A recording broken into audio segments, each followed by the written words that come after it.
The room was silent. Not the polite silence of respect. Not the comfortable hush of people waiting for someone else to speak. This was a heavy silence. The kind that presses on your ears. The kind that makes your chest feel tight. The kind where everyone is thinking the same thing, but no one dares to say it out loud. Then the dog howled. Before we continue, please hit the like button, subscribe to the channel, and turn on the notification bell for updates. Not a bark. Not a whine.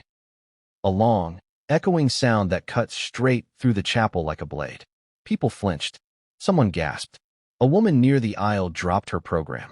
And then, as if the sound itself wasn't disturbing enough, the dog did something no one expected. It jumped. Straight toward the coffin. Ask yourself this. How often does a funeral stop being about the dead and suddenly become about the living? Because that's exactly what happened next. This wasn't just another Hollywood memorial. This wasn't another carefully curated farewell with tasteful flowers, controlled tears, and rehearsed speeches. This was the funeral everyone feared would happen long before it actually did. The one whispered about in back rooms. The one assistants joked about nervously and executives quietly prepared for. The death of Leonard Reiner didn't just end a life. It fractured an empire. And the dog knew it. Before we go any further, you need to understand the weight in that room. Because nothing about that moment makes sense unless you understand who Leonard Reiner was and what had already happened before the chapel doors ever opened. Leonard Reiner was a legend. A man whose name appeared in opening credits that people applauded before the movie even began. A man who shaped careers, broke egos, resurrected flops, and buried enemies without ever raising his voice. He didn't need to shout. His silence did the work for him. For decades, Leonard controlled everything around him. His films, his finances, his family, especially his family. From the outside, they were untouchable. Perfect holiday photos, carefully placed smiles. A mansion perched above the city like a throne carved into the hillside. Inside, though, things were complicated. And that's putting it gently. Because when Leonard and his wife were found dead in their estate, the shock wasn't just about the loss. It was about the question everyone immediately asked but pretended not to. How does a man with that much power end up like this? The official details trickled out slowly. Too slowly for a city addicted to answers. 2 bodies. 1 property. No sign of forced entry. And then came the part that changed everything. Their adult son had been living on the property. Not in the main house. Not under the same roof. In the guest house. Close enough to hear. Far enough to deny. Let me ask you something. If someone wanted privacy, why live that close? And if someone wanted distance, why stay at all? That question haunted investigators. It haunted reporters. And it haunted the family. Because that son wasn't just absent the night his parents died. He was absent now. At the funeral. The front row told the story before anyone spoke a word. A row of seats reserved for family. 3 occupied. 1 empty. No name card. No flowers. No explanation. Just a chair no one dared to sit in. People noticed. Of course they noticed. This was Hollywood. People notice everything. But they pretended not to. They adjusted their jackets. Whispered into tissues. Looked anywhere except at the gap in the row. Everyone knew who the chair belonged to. Everyone knew why it was empty. And then the dog stood up. The dog had been quiet until then. Too quiet, some thought.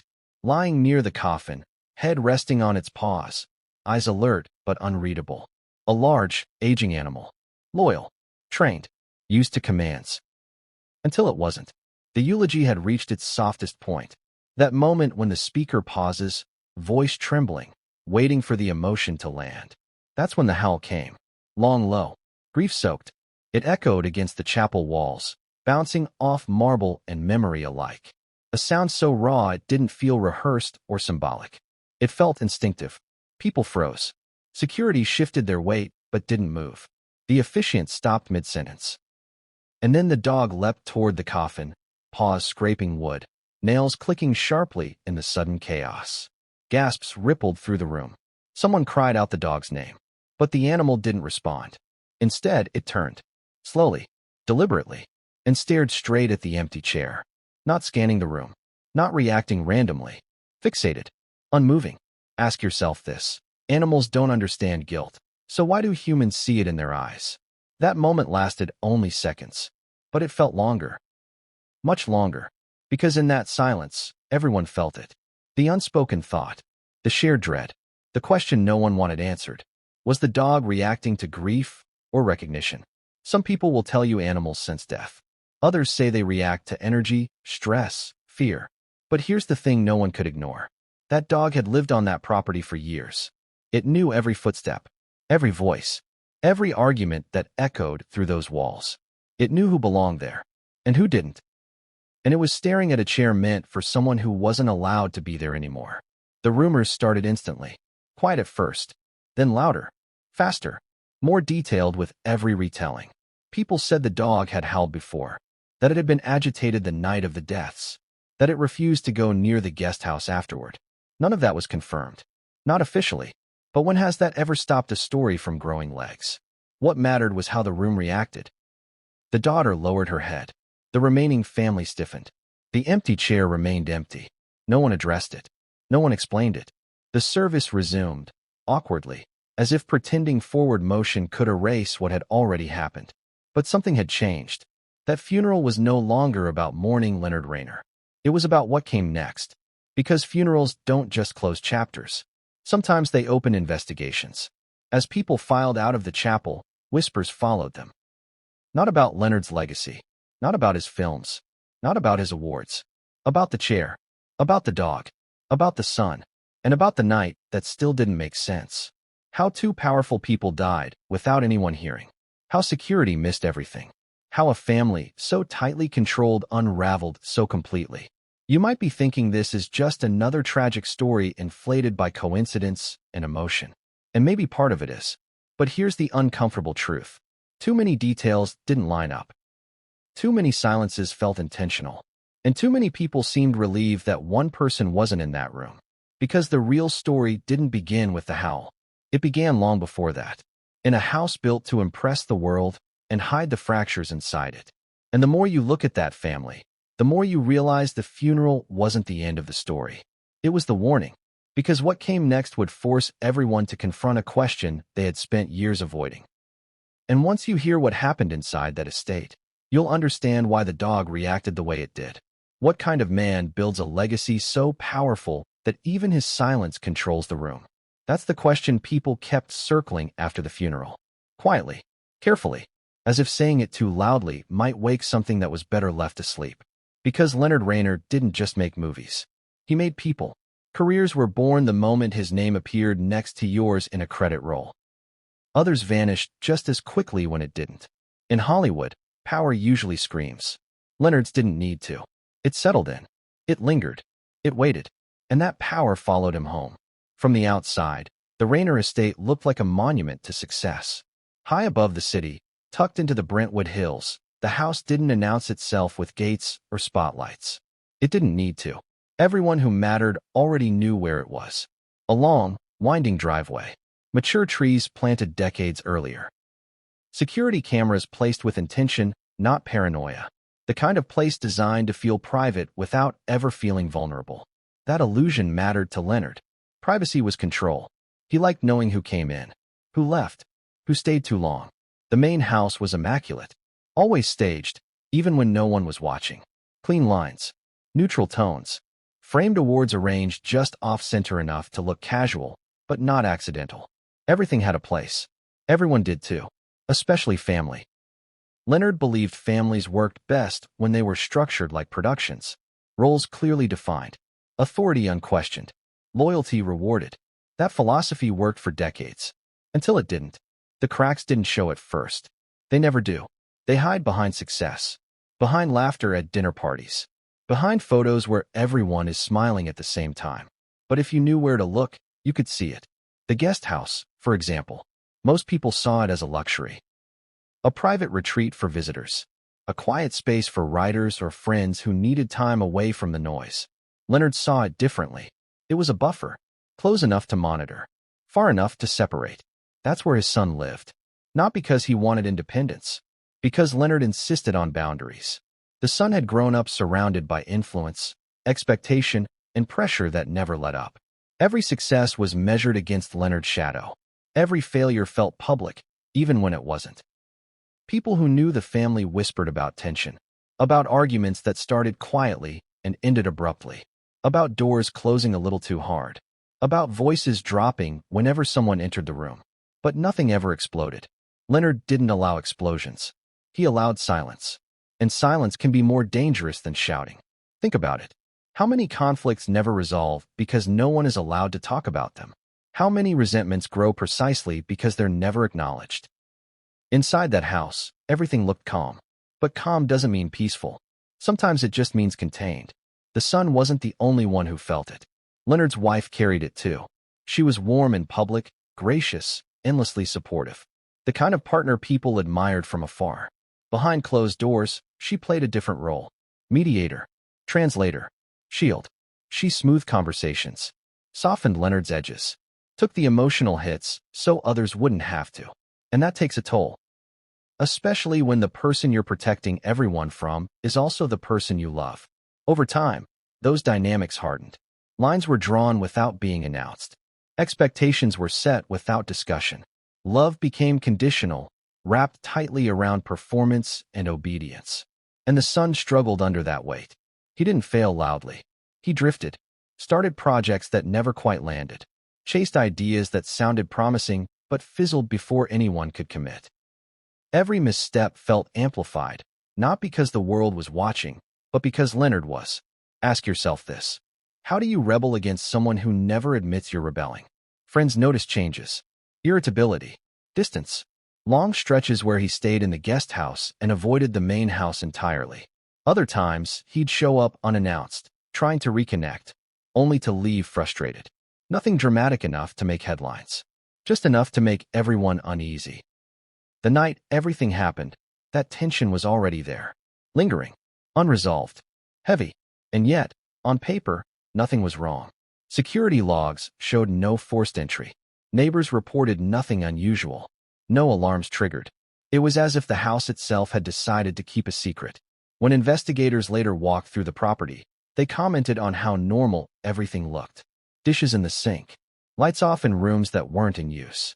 No signs of struggle in common areas. Normal can be deceiving, because normal assumes routine, and routine assumes predictability. But families like the Reiners don't run on routine. They run on pressure. Every interaction carries history. Every silence carries meaning. Every word is weighed before it's spoken or swallowed. That's what makes the unanswered questions so disturbing. Why that night? Why that timing? Why now? And why was the guest house so quiet? Those questions hung in the air long before the funeral. Long before the dog howled. Long before the empty chair became a symbol instead of just furniture. The truth is, the Reiner empire didn't start collapsing with death. It started collapsing with control. With a man who believed order was the same thing as love. With a family taught to perform harmony instead of feel it.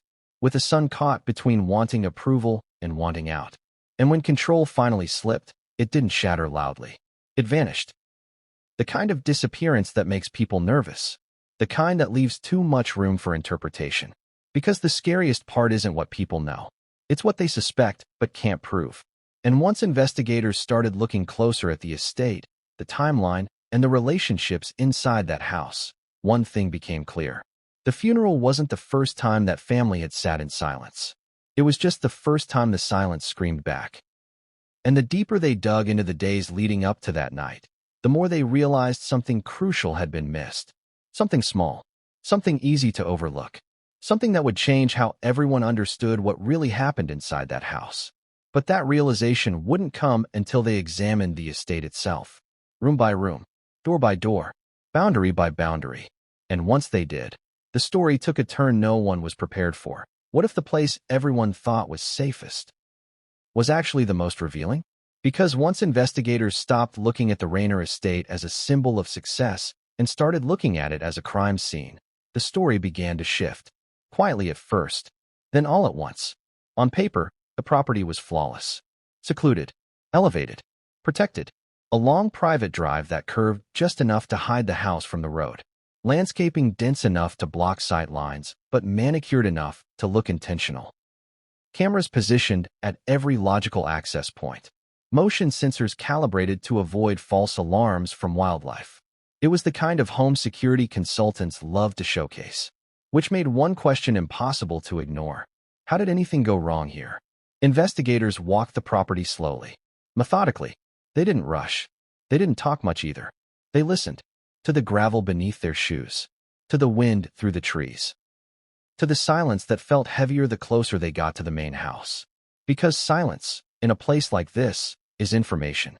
The front entrance showed no damage, no forced entry, no broken locks, no shattered glass. Everything exactly where it should have been. Too exactly.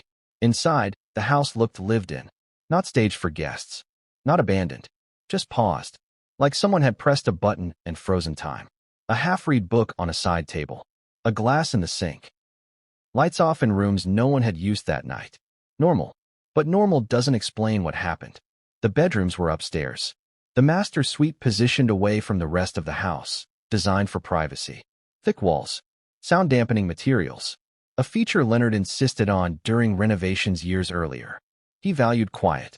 The guest house sat behind the main property. Not hidden, but not obvious either. A separate structure with its own entrance, its own driveway spur, and just enough distance to feel independent. Just enough. From the guest house, you could see the main house lights at night. You could hear music if it played loud enough. You could watch cars arrive and leave. You were close. Always close. And that proximity mattered. Security footage was reviewed early on. Hours of it. Different angles. Different timestamps. Analysts watched the same moments again and again, hoping something would jump out. Nothing did. No unfamiliar vehicles. No strangers approaching the house. No obvious signs of intrusion. The cameras showed what they were supposed to show. And what they didn't show was even more troubling. Because there were gaps. Not large ones. Not suspiciously erased. Just blind spots. Areas where landscaping blocked views. Corners where motion sensors didn't trigger unless movement was sustained. Design choices. Not mistakes. Someone had planned this property carefully. And someone knew it well. Let me ask you something. If you were going to move through a space without being seen, wouldn't you choose a place you already knew intimately? That thought lingered as investigators moved room to room. They found no signs of a struggle in common areas. No overturned furniture. No broken objects. Whatever happened, happened quickly. Or privately. Or somewhere specific.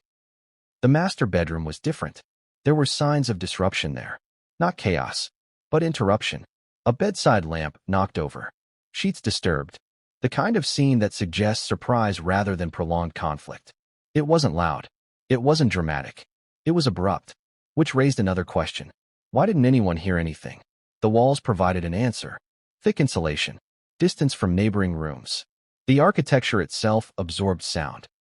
A feature that once offered comfort now offered cover. And then there was the timeline. The estimated window of death was narrower than expected. Much narrower. A stretch of time where the house was quiet, lights off, security unchanged. During that window, only one person was confirmed to be on the property. The son. He said he was in the guest house. Alone. Asleep. No one could confirm that. No one could disprove it either. That uncertainty gnawed at people. Not because it proved anything, but because it explained too much. He knew the property. He knew the layout. He knew the routines. And yet, investigators hesitated. Because there was something else. Something that didn't sit right. The lack of motive. At least, not an obvious one. Financial records showed complicated arrangements. Trusts. Accounts. Layers of control that didn't dissolve neatly with death. If anything, they became more restrictive. The son didn't gain immediate access to anything. No sudden inheritance. No windfall. In fact, the structure suggested Leonard intended to maintain control even after he was gone. So why risk everything? That contradiction mattered. People assume crime follows money, or rage, or desperation. But what if it follows something quieter? Resentment, humiliation, years of feeling unseen. Those don't show up on balance sheets. As the investigation continued, attention shifted back and forth between the main house and the guest house. Between proximity and separation. Between access and distance. The guest house was searched thoroughly. Nothing out of place. No signs of struggle. No weapons. No incriminating evidence. Too clean. Which is exactly what bothered people. Because real life is messy. Especially when emotions run high. And yet, everything here felt contained. Controlled. As if someone had anticipated scrutiny. The neighbors didn't help. They reported nothing unusual. No raised voices. No strange noises. No late-night visitors. It was as if the estate had swallowed the event whole. And then there was the detail no one wanted to focus on. The dog. The animal had been restless the night. That discovery didn't prove anything, but it suggested opportunity. And opportunity is dangerous when paired with motive, proximity, and silence. As the case moved forward, the public narrative hardened. People chose sides. Some saw a tragic accident compounded by coincidence. Others saw a family implosion years in the making. But inside the investigation, something else was forming. A realization that the truth wasn't going to come from a single piece of evidence. It was going to come from accumulation. From the way the house was built. From the way the family communicated. From the way silence was used as a weapon. And from one final detail investigators hadn't yet fully explored. The argument that no one officially acknowledged. The one that may have happened shortly before everything went dark. Because when they finally uncovered what was said that night, it reframed every silence that came before it. What if the argument everyone pretended never happened was the key to everything? Because once investigators stopped pretending the night was quiet, the silence began to crack. It didn't happen all at once. There was no dramatic breakthrough, no confession, no hidden recording suddenly surfacing, just fragments. Slivers of truth hiding in places no one thought to look because, frankly, no one wanted them to exist. The idea of an argument didn't fit the public narrative. It was inconvenient. It complicated things. And most of all, it challenged the image Rob Reiner had spent a lifetime cultivating. So at first, it was dismissed. Staff members mentioned tension. Neighbors recalled a feeling. Friends said Leonard had been preoccupied. None of that sounded like an argument. But investigators know something most people forget. Arguments don't always sound like arguments. Sometimes they sound like quiet voices behind closed doors. Sometimes they sound like one person talking and the other refusing to respond. Sometimes they sound like footsteps pacing when everything else is still. And that's exactly what started to surface. A housekeeper remembered Leonard asking for privacy earlier that evening. That wasn't unusual, but the timing stood out. Another staff member recalled seeing lights on in the master suite later than normal. A gardener mentioned hearing movement near the back of the house long after sunset. None of these details mattered on their own. Together, they formed a shape. Then came the phone records. Not calls. Messages. The son had sent multiple texts that night. Short, direct, not emotional, but insistent. Requests to talk, to meet, to clear this up. Leonard never replied. Or at least, there was no record that he did.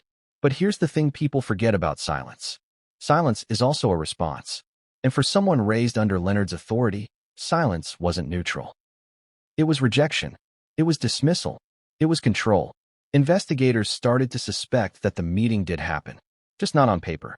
If Leonard wanted to keep something off the record, he knew exactly how to do it. No phones, no staff, no witnesses. He had done it before in business. Quiet conversations, closed doors, decisions made without a trace. Why would this be any different? The location made sense.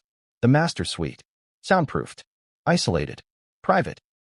And if the son approached the house through that narrow pathway, avoiding the main entrance and cameras, he could have arrived unnoticed. That possibility sent a chill through the investigation. Because if the meeting happened, it meant the timeline shifted. The son wouldn't have been asleep in the guest house. Leonard wouldn't have been alone. The night wouldn't have been silent. It would have been tense. And tension changes everything. Think about how arguments escalate. Not with shouting at first, with words withheld, with expectations unmet, with years of unresolved resentment suddenly flooding a moment that was supposed to be calm. People who knew the son described him as restrained, not explosive. Frustrated, yes. Angry sometimes, but not reckless. That didn't align with a chaotic outburst. It aligned with something else. A confrontation that went wrong. A conversation that crossed a line no one expected. And then there was Leonard's wife. She was present in the house that night. Her role had always been to mediate, to smooth, to absorb tension. If a confrontation happened, she would have been involved, or at least aware. Investigators wondered whether she tried to intervene, whether she stepped in to de-escalate, only to find herself caught in the middle of something she could no longer control. That possibility reframed the entire scene. This wasn't a random act. This wasn't a sudden intrusion. This was a family moment that spiraled. But again, there was no proof. Just silence. The medical findings complicated things further. The injuries suggested urgency. A moment that moved quickly, without time for reflection or retreat. Not premeditated. Not accidental. Something in between. And that, in between, is where the truth often hides. As pressure mounted, the son's absence became more glaring. He hadn't spoken publicly. He hadn't defended himself. He hadn't accused anyone else. Silence again. Some saw it as guilt. Others saw it as shock. A few wondered whether he had been advised to say nothing because the truth was too dangerous to articulate. Because once you admit there was an argument, you admit there was opportunity. And once you admit opportunity, the story changes forever. Behind the scenes, investigators face their own constraints. Powerful families come with powerful lawyers. Every step was scrutinized. Every inference challenged. They had to be careful. But they couldn't ignore what the house was telling them. The layout, the timing, the behavior. Everything pointed toward familiarity. Toward someone who knew exactly where to go, how to move, and when not to speak. And yet, something still didn't add up. If the son had confronted Leonard, if the moment escalated, why was there no evidence of panic afterward? No attempt to flee. No frantic behavior captured on cameras. The timeline suggested something even more unsettling. Someone had time. Time to think. Time to decide. Time to leave the scene looking undisturbed. That didn't match an emotional explosion. It suggested control. And control was Leonard's domain, which raised an unthinkable possibility. What if Leonard wasn't the only one trying to control the outcome that night? What if someone else was protecting something? Or someone?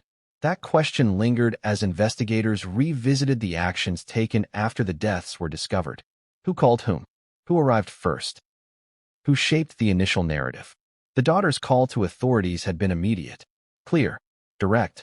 She pointed toward danger without naming names. Why? Was she afraid of her brother?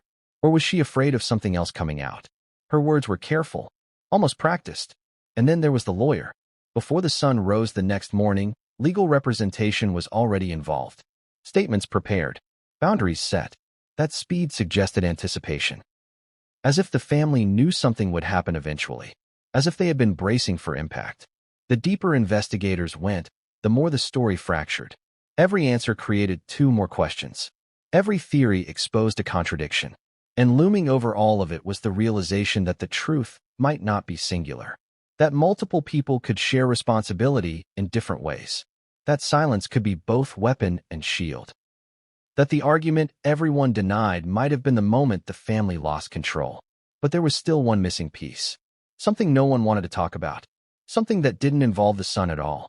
Because when investigators finally turned their attention to Leonard's private dealings in the weeks before his death, they uncovered a pressure point no one had mentioned. A conflict that had nothing to do with family. And everything to do with legacy. What if the most dangerous tension in Leonard Reiner's life wasn't inside his family at all? Because once investigators stopped looking exclusively at bloodlines and began tracing power lines, a different picture started to form.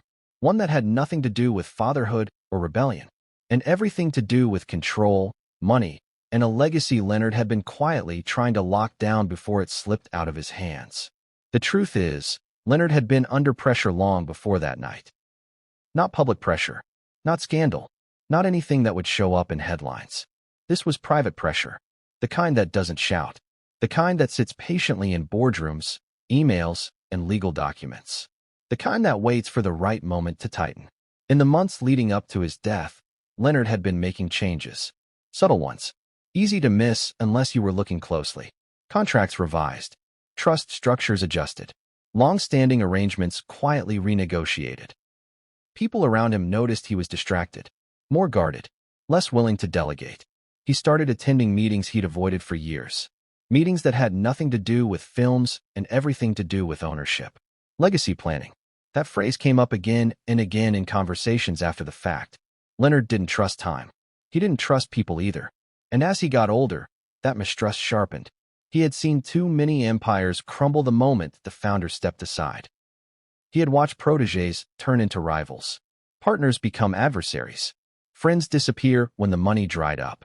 He was determined not to let that happen to his. And that determination had created enemies no one wanted to talk about. Investigators began mapping Leonard's professional relationships like a web.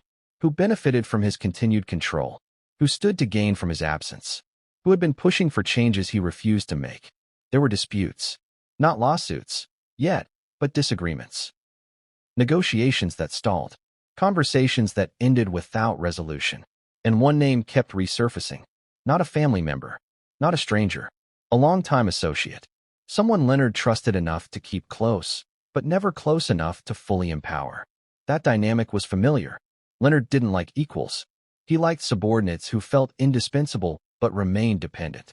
This associate had helped build parts of Leonard's empire. Managed deals. Smoothed conflicts. Handled the kind of work Leonard preferred to stay above. For years, it worked. Until it didn't. In the weeks before Leonard's death, their relationship had shifted. Emails became shorter. Meetings more formal. Decisions delayed. The associate wanted assurances. Leonard offered silence. There it was again. Silence as leverage. But unlike family, business partners don't interpret silence as discipline. They interpret it as a threat. And threats change behavior. Investigators couldn't ignore the timing. The associate had been scheduled to meet Leonard privately that week. The meeting was canceled, rescheduled, then canceled again. That kind of back and forth wasn't normal for Leonard. When he set meetings, they happened. Unless he was stalling, or avoiding, or preparing. People close to Leonard said he had been increasingly obsessed with control toward the end, talking about contingencies, about protecting the work, about making sure the wrong people didn't benefit. Wrong people? Who decides that? As investigators dug deeper, they discovered Leonard had recently made changes to his will. Minor on the surface, significant beneath. He tightened restrictions, added clauses, ensured certain assets couldn't be accessed easily or quickly. It was the legal equivalent of locking doors from the inside. And it angered people. Not just one person, several. But anger alone doesn't make a crime. What made this different was the timing. Leonard was in the process of finalizing those changes. Paperwork that hadn't yet been filed. Decisions that weren't yet permanent. He was close to closing doors that would never reopen. That kind of moment creates urgency. And urgency breeds risk. Investigators began asking uncomfortable questions. Who knew about the changes? Who had access to Leonard's schedule? Who understood the property well enough to move through it unnoticed? The answers weren't comforting. Leonard's associate had been on the estate countless times. For years. Knew the layout, the rhythms, the routines. Knew when staff would leave. Knew when Leonard preferred privacy. Knew which conversations happened behind closed doors. That familiarity was dangerous. And yet, focusing on this possibility created another problem. It didn't explain the son. It didn't explain the guest house. It didn't explain the argument. Unless the argument wasn't what everyone thought it was. What if the son wasn't confronting Leonard about family issues? What if he was confronting him about business? About decisions that affected him indirectly? About being cut out? About being controlled even as an adult? What if the son knew something Leonard didn't want anyone else to know? That theory was speculative, but it explained something that had bothered investigators from the beginning. Why the daughter's initial call to authorities had been so specific about danger, but so vague about details. Why she seemed more focused on protecting information than expressing shock. Why the family lawyer moved so quickly to shape the narrative. Because if the truth involved multiple people, multiple pressures, multiple motives, then no single story could contain it. The investigation began to feel less like a search for a culprit and more like an excavation of layers. Family, business, control, each layer protecting the one beneath it. And then there was the final layer. Fear. Fear of what would happen if everything came out. Fear of reputations collapsing. Fear of careers ending. Fear of an empire dissolving into public scrutiny. Leonard had built his life on managing perception, on deciding which stories were told and which were buried. Even in death, that instinct lingered. The house protected him. The silence protected others. The confusion protected the legacy. And yet, one thing refused to be controlled. Time. Because as weeks passed, investigators began receiving information they hadn't anticipated. Not documents. Not recordings. Memories. People who had stayed quiet started talking. Not to the media. To each other. Comparing notes. Realizing patterns.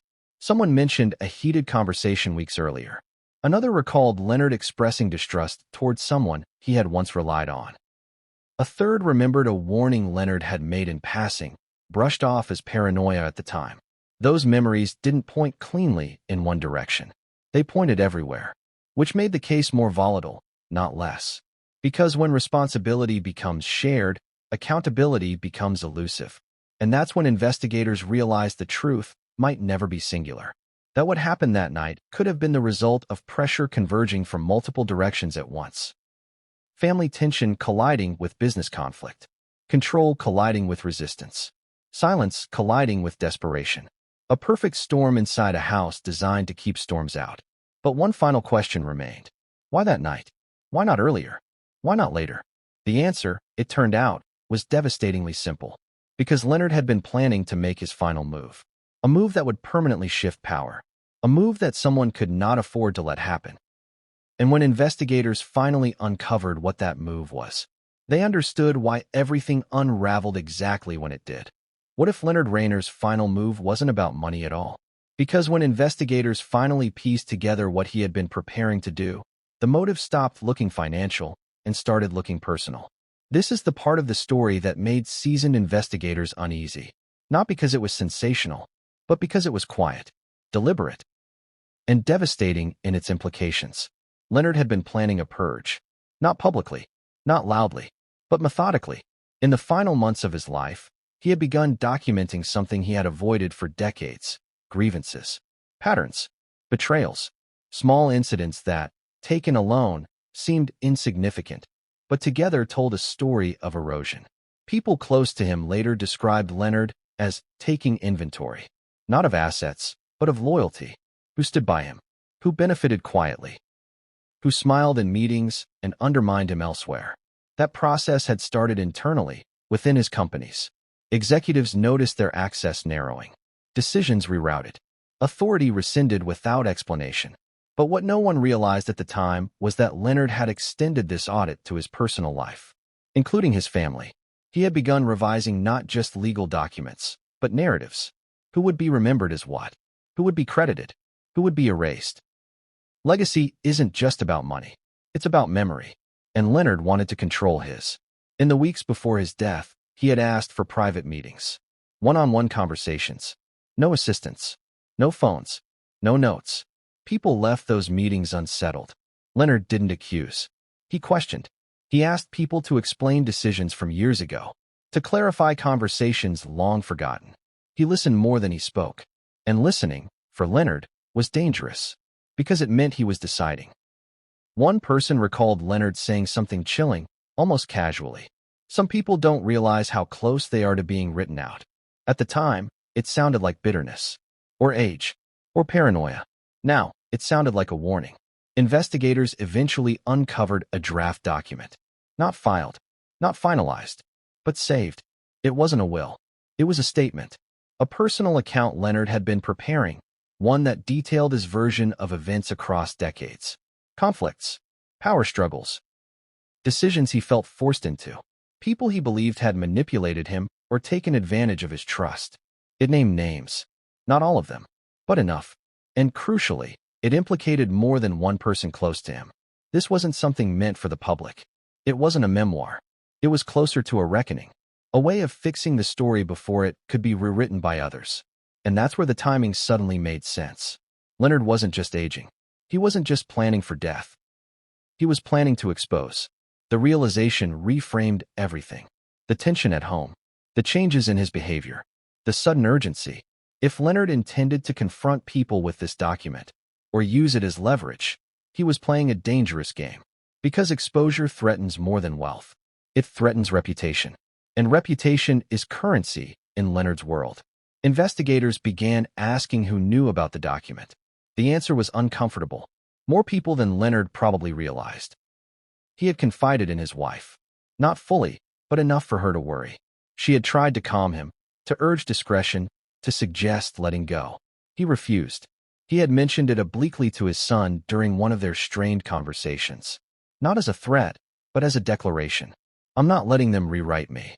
What did them mean? Family? Business partners? Both? That ambiguity was intentional. Leonard liked keeping people off balance. But off balance people sometimes react unpredictably.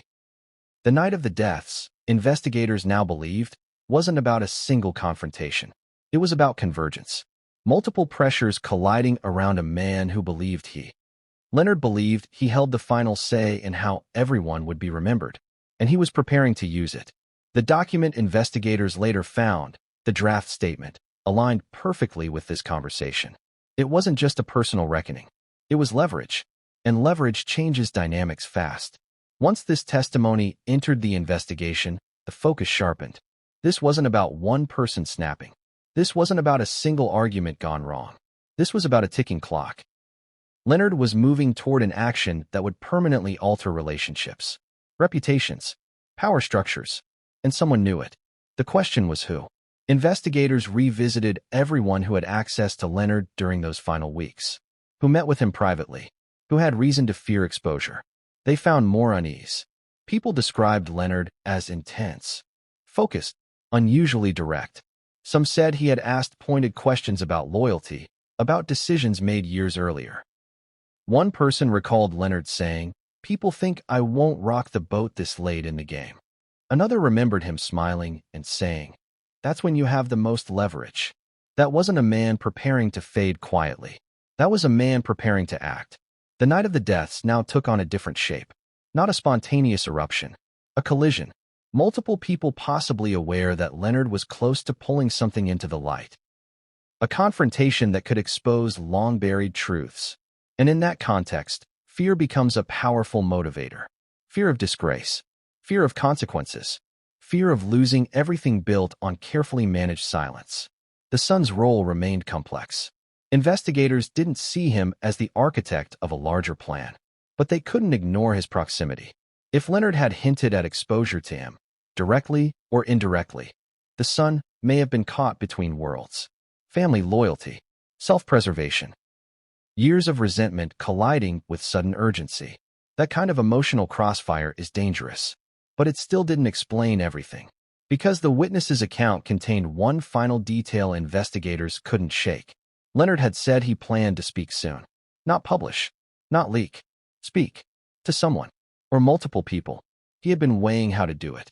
Quietly at first. Privately. A conversation that would set things in motion without making noise. And that suggested something terrifying. The confrontation that night may not have been the beginning. It may have been the interruption. If Leonard was stopped before he could act, then the timing wasn't coincidence. It was prevention. That realization sent investigators back to the events immediately after the deaths. Who had access to Leonard's papers? Who entered the house before it was fully secured? Who could have removed or altered documents without raising suspicion? The answer wasn't simple. Family members were present. Lawyers arrived early. Staff moved through the house. In moments of chaos, order is assumed. People trust roles, and trust creates opportunity. The draft document had been found, but was it complete? Had pages been removed? Had copies existed elsewhere? No one could say for sure, which meant Leonard's final move might not have failed entirely. It might have been delayed, and delays create pressure. As investigators continued, they noticed something else. The silence around Leonard's business dealings intensified after his death. People who had been cooperative became guarded. Conversations ended abruptly. Meetings were canceled. It was as if someone feared Leonard's voice might still be heard. Even now, that fear suggested unfinished business, unfinished truths. And the witness, shaken by how much their memory seemed to matter, finally said something that landed like a weight in the room. Leonard hadn't sounded angry that night. He had sounded relieved. Relieved that he had finally decided to stop protecting people who wouldn't protect him. Relieved that the waiting was almost over. That detail changed everything. Because relief implies resolution, and resolution implies action. Leonard believed the end was near, not necessarily his own, but something else's. A lie, a facade, a story that had gone unchallenged too long. If that was true, then the urgency surrounding his death wasn't just about stopping exposure. It was about control slipping for the first time in decades. And people who build their lives on control don't surrender it quietly. Which brings us to the most unsettling realization yet. Leonard may have believed he was walking into that final confrontation with leverage, but someone else believed they were running out of time. And when two people believe the moment is now, someone always miscalculates. The witness's testimony didn't solve the case, but it did something far more dangerous. It proved Leonard hadn't been silent, which meant the silence afterward wasn't natural. It was enforced, and enforced silence always points to fear. Fear of what else might still be out there. Fear of what Leonard may have already set in motion. Because if one person heard him speak so plainly, who else did? And what did they do with what they heard? That question haunted the investigation as it moved into its most volatile phase. Because the truth was no longer confined to a house on a hill. It was moving. And once it started moving, no amount of legacy could stop it. What if the silence wasn't just enforced after Leonard Reiner's death, but orchestrated before it?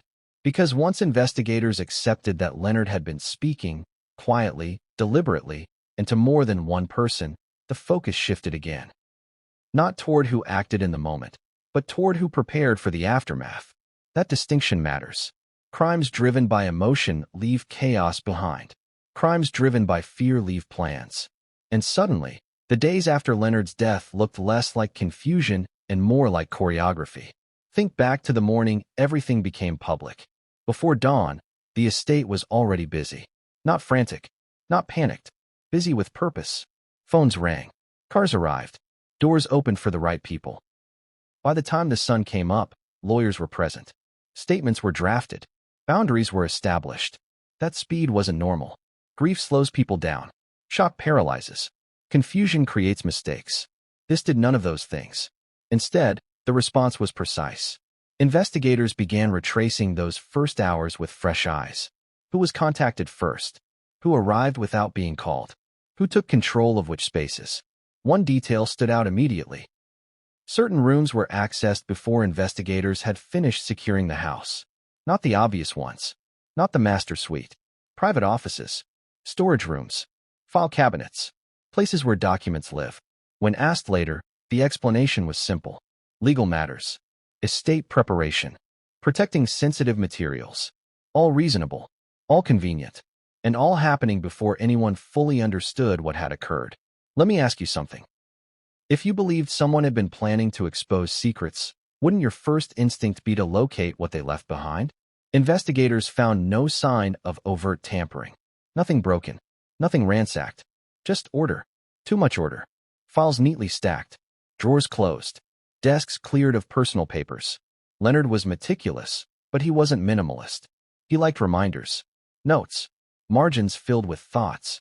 Those were missing. Not destroyed. Just absent. Which suggested selection.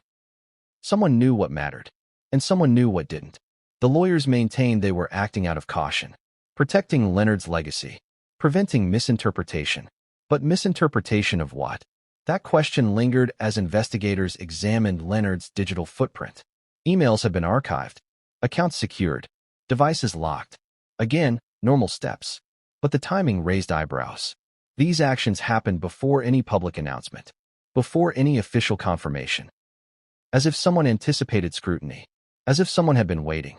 That anticipation aligned uncomfortably with what the witness had described. Leonard had been planning to speak. Others may have known. And they may have prepared. The son's situation became more complicated, not less. He was isolated quickly. Communication routed through legal counsel. Access restricted. Was that protection? Or containment? Publicly, the narrative centered on tragedy. Privately, the narrative narrowed. Too narrowly. Investigators noticed something else. The daughter's behavior changed after the first 24 hours. Initially direct, even urgent, she became cautious. Guarded. Almost rehearsed. Her words were precise. Her silences intentional. She avoided certain topics entirely. Family dynamics explained some of that. Trauma explained some. But investigators are trained to notice shifts. And this was a shift. When asked about Leonard's recent mood, she deflected. When asked about his plans, she generalized. When asked about documents, she deferred to lawyers. It was as if someone had told her exactly what not to say. That realization opened another avenue. Who was advising whom? Leonard's longtime counsel had deep roots in his life. Not just professionally, personally. Trusted beyond reason. That trust had been earned over decades. But trust doesn't equal innocence. It equals access. Investigators examined communications between Leonard and his advisors in the months before his death. Nothing explicit surfaced, but patterns emerged. Meetings scheduled privately. Notes marked confidential. Conversations moved offline. Leonard had been compartmentalizing. And compartmentalization creates vulnerability. Because when information is fragmented, people only see the pieces they're meant to see, unless someone starts connecting them, which is exactly what Leonard appeared to be doing. That raised a disturbing possibility. Leonard's final move may not have been a single action. It may have been a sequence. One conversation leading to another. One disclosure setting up the next. A slow reveal designed to force accountability without detonating everything at once. If that was true, then stopping him wasn't just about one night. It was about stopping a process. And processes leave traces. Investigators revisited the witness who had come forward. They asked a question they hadn't before. Did Leonard mention a timeline? The witness hesitated, then nodded. Leonard had said something almost offhand. I won't have to carry this much longer. At the time, it sounded like fatigue. Now it sounded like intent. Carry what? Secrets? Guilt? Responsibility for protecting others? The witness couldn't say, but they remembered Leonard adding one more thing. They think I'm tired. That's the advantage. That line sent a chill through the room, because it suggested Leonard believed he was underestimated. And underestimated people are dangerous. Investigators realized the night of the deaths wasn't just about who was present. It was about who knew what was coming. And knowledge creates panic. Panic creates mistakes. Mistakes create opportunity. That reframed the estate again, not just as a location, but as a deadline. If Leonard intended to act soon, the window to stop him was closing. And when windows close, people act rashly. But here's the part that made investigators pause. If someone moved to silence Leonard, why leave the document at all? Why not remove everything? The draft statement had been found. Incomplete, but real. That suggested one of two things. Either the person responsible didn't know about it, or they knew and believed it couldn't do damage on its own. That belief would only make sense if the document required context. Conversations, confirmations, follow-ups Leonard never got to have. Without those, the document was ambiguous, interpretable, defensible, which meant the real danger wasn't paper. It was Leonard himself, his voice, his explanations, his willingness to speak plainly. And that brought investigators back to the sun again, not as the primary threat, but as a variable. If Leonard had spoken to him, if he had hinted at exposure, the Sun may have been one of the few people capable of interrupting that process. Not out of malice, out of desperation. Desperation to stop something that would destroy not just Leonard's image, but his own. That didn't mean guilt, but it meant proximity to pressure. And pressure makes people unpredictable. The case had reached a turning point. Investigators no longer believed there was a single villain. They believed there was a system. A system built on silence, hierarchy, and fear. Leonard had thrived in it. He had also decided to challenge it. And systems don't like being challenged. They push back. Quietly. Efficiently. As the investigation deepened, one final detail emerged that tied everything together. A meeting Leonard had scheduled, but never attended. A meeting that appeared on his calendar in coded language. No subject. No location. Just a time. The person he planned to meet denied it was ever going to happen. But the witness remembered Leonard mentioning it. One more conversation, he'd said. Then I'm done. That meeting was scheduled for the day after his death, which meant Leonard believed he would survive the night. He believed he had time. That belief was fatal, because it meant someone else didn't. And once investigators understood that, the story shifted for good. This wasn't about a crime of passion. It was about a race. A race between exposure and containment. Between a man who believed he was finally ready to speak, and people who believed they couldn't let him. And in races like that, the finish line isn't always visible. Sometimes it's a door closing. Sometimes it's a chair left empty. And sometimes it's a howl in a silent chapel that everyone pretends they didn't hear. Because the truth isn't gone. It's just waiting for the one mistake that lets it surface. And as investigators were about to discover, that mistake had already been made. They just didn't know it yet. What if the mistake that would unravel everything wasn't made by the killer, but by someone trying to keep control? Because while investigators chased motives, timelines, and silences, something far more dangerous was happening in parallel. People were talking, not publicly, not to the press, but to each other. And once people start comparing notes, secrets lose their power. It began quietly. A phone call here. A private dinner there. Former colleagues reaching out under the guise of condolences, only to ask carefully phrased questions. Did Leonard ever mention? Did he seem worried to you? Did he say anything strange near the end? At first, these conversations felt harmless, nostalgic, grief-driven, but patterns emerged. Different people, in different circles, all remembered Leonard saying variations of the same thing. That he was done waiting. That he was tired of protecting others. That silence had cost him more than confrontation ever would. Individually, these recollections were dismissible. Together, they were explosive. Investigators started hearing about conversations Leonard had outside the estate. In offices, in cars, in quiet corners of events he attended briefly, then left early. He hadn't been reckless. He had been strategic. Leonard never gave the full story to anyone. He gave fragments. Enough to signal intent. Enough to unsettle. Enough to make people nervous without giving them something concrete to react to. That strategy served him for decades in business. This time, it may have cost him his life. One former associate described Leonard's approach perfectly. He wasn't threatening, the associate said. He was reminding people of things they hoped were forgotten, of moments they believed were buried under success and time. That reminder was destabilizing, and destabilization breeds fear. Fear doesn't need proof.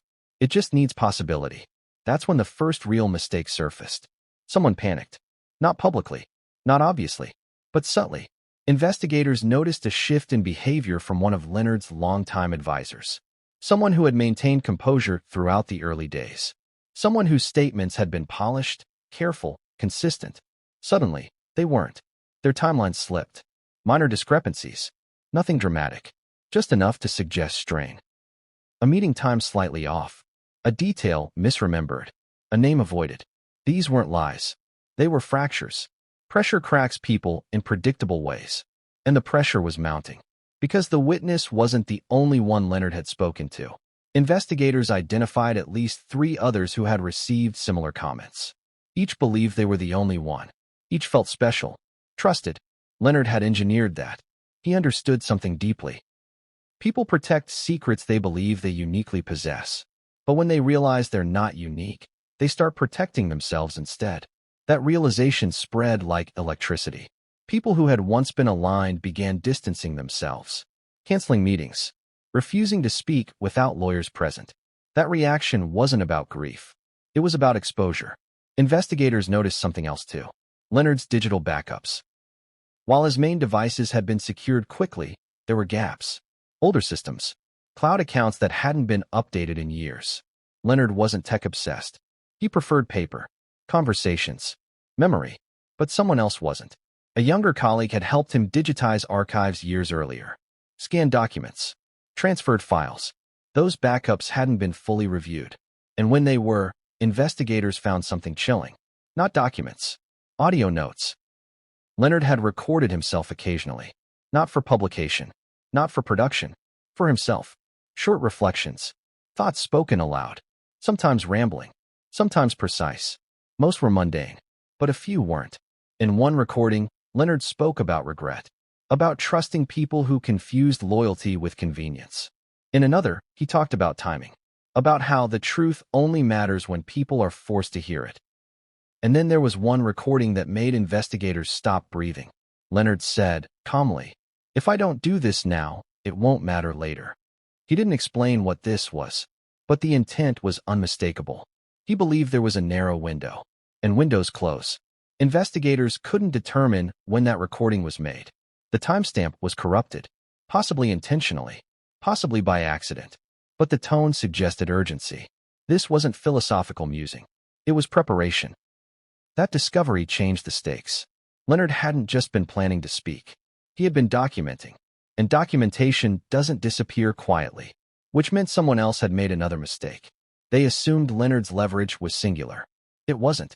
It was distributed, scattered across people, devices, memories, and now, recordings. That realization caused a second wave of panic. Because controlling people is hard. Controlling data is harder. And controlling both at once is nearly impossible. Investigators noticed renewed attempts to contain the narrative, not just through lawyers, but through social pressure. People were reminded of NDAs. of past favors, of consequences. Some were intimidated. Others were offended. A few decided they were done staying quiet. One of those people made the call investigators had been waiting for. They didn't offer proof. They offered context.